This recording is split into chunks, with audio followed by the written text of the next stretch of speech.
Massachusetts is recognized. Thank you, Mr. Chairman. So in 2009, Congress passed the CARD Act to crack down on banks and other credit card issuers that were abusing consumers with excessive late fees and bait and switch terms, like those low initial rates that once somebody signed on the dotted line really jumped up high. The CARD Act slashed average late fees by a third to $23 in 2010. But by 2022, 12 years later, by exploiting loopholes in the law, that number was back up to $32, enough to make the biggest credit card companies an extra $14.5 billion in profits that year.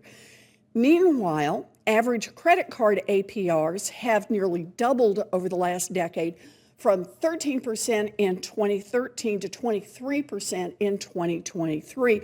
That is the highest on record.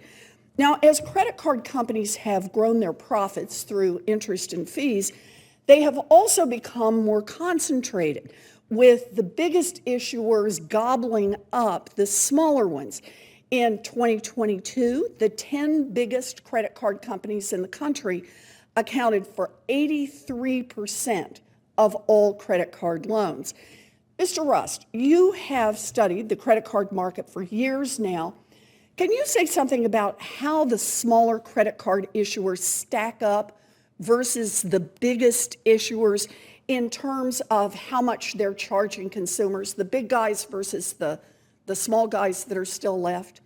Thank you for that question. And actually, I was really hoping to have the opportunity to say that CFA and the CFPB have pointed out that interest rates at smaller institutions, small credit unions, are lower, right? And this has to do, I believe, with the fact that the credit card market is somewhat broken, because the way that people are comparison shopping, when they say, I would like to get a credit card, it doesn't take them to the small bank. It takes them through a comparison shopping site, a lead generator that's earning large amounts of fees, to direct them just to the cards that have the highest rates. And we're seeing margin on margin issues where the amount of the margin is growing over time. It's never been higher. And credit card issuers that are larger are charging interest rates that are 8 to 10 percentage points higher now. Wow. So the big guys with the highest paid CEOs are actually charging consumers a whole lot more than the little guys in the credit card market. And it's the big guys who are hitting particularly hard on customers' pockets. Mr. Sueiro, you're an expert on predatory lending practices. Who's paying the bulk of the interest and fees that are driving credit card companies' profits?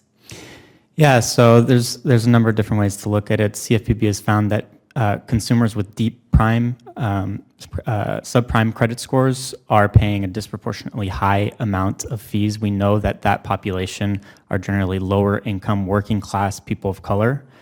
We know from our surveys, we know from other consumer surveys, this has been reflected over time repeatedly, that low-income people disproportionately pay these. Latinos, Black consumers also are disproportionately paying these fees. Okay, so people are paying more, and you know who is paying more, people who are struggling the most. Now, the CFPB is taking action to rein in price gouging in the credit card market, including by capping most late fees at $8. Obviously, very good news for American families. Of course, we know who's not happy about that: big credit card issuers and their Republican friends in Congress.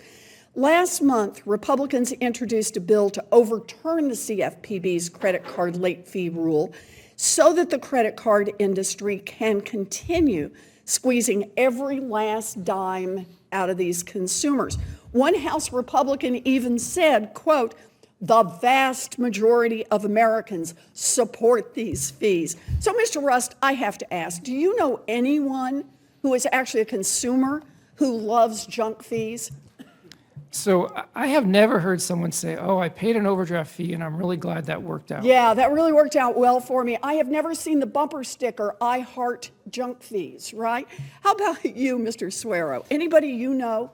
who is excited about being gouged by a multi-billion-dollar bank?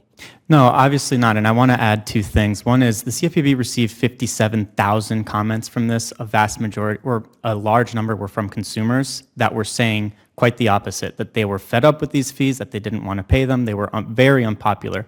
The opposite is also true. If you ask consumers, how would you feel about a product that doesn't have such high late fees or low fees, they look at those products very favorably, and they actually have more goodwill towards financial institutions if they were to be offered those products. Well, I'm really glad that the CFPB is taking up the fight on behalf of consumers and willing to stand up to these big banks. Thank you.